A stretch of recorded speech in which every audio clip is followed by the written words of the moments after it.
সাবেক আইজিপি বেনজির আহমেদ কোথায় আছেন এ নিয়ে ধোঁয়াশা তৈরি হয়েছে। গণমাধ্যম সহ বিভিন্ন সূত্র তার বিদেশে যাওয়া নিশ্চিত করলেও স্বরাষ্ট্রমন্ত্রী বলছেন বেনজিরের অবস্থান জানে না সরকার। এদিকে তাকে না পেয়ে গুলশানে বাসার ঠিকানায় চিঠি দিয়েছে দুদক।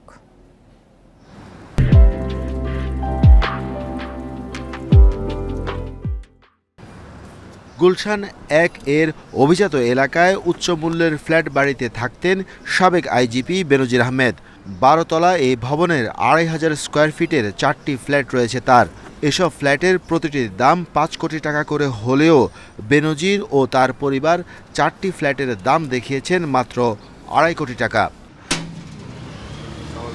ভবনের নিরাপত্তার দায়িত্বে থাকা কর্মীরা বলছেন ৩ মাস ধরে এই বাড়িতে থাকতেন বেনজির ও তার পরিবার। ৩ সপ্তাহ ধরে তাদের দেখা যাচ্ছে না, এমনকি তাদেরকে না পেয়ে দুর্নীতি দমন কমিশন দুদক থেকে চিঠি ভবনের রিসিপশনে দেয়া হয়েছে। কাল দুদকের দিকে লোক আছে, দুর্নীতি কমিশনার থেকে ৩ জন লোক আসতাম, একটা চিঠি দিয়ে তারা চলে গেছে। সর্বশেষ বলতে পারলাম না সঠিক, 7-93 এরকম দেখছি লাস্ট। মাস 3 এরকম দেখছি আছে। উঠতে দেখেন আপনার লোকজন আসতেছে যাইতেছে টুকু দিক।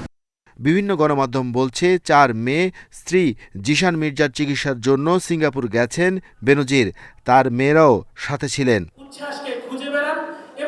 এদিকে ঢাকা বিশ্ববিদ্যালয়ের এক অনুষ্ঠান শেষে স্বরাষ্ট্রমন্ত্রী বলেন সাবেক আইজিপি বেনজিরের ব্যক্তিগত অপকর্মের দায় নেবে না পুলিশ, তার অবস্থান সম্পর্কে জানে না সরকার।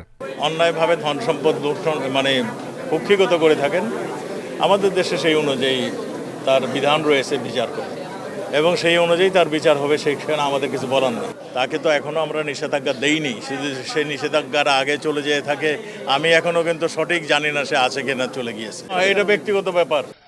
৬ জুন বেনজিরকে জিজ্ঞাসাবাদের জন্য দুদকের প্রধান কার্যালয়ে হাজির হতে বলা হয়েছে।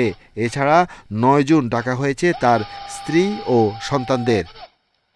Arafatur Rahman, independent news, Dhaka.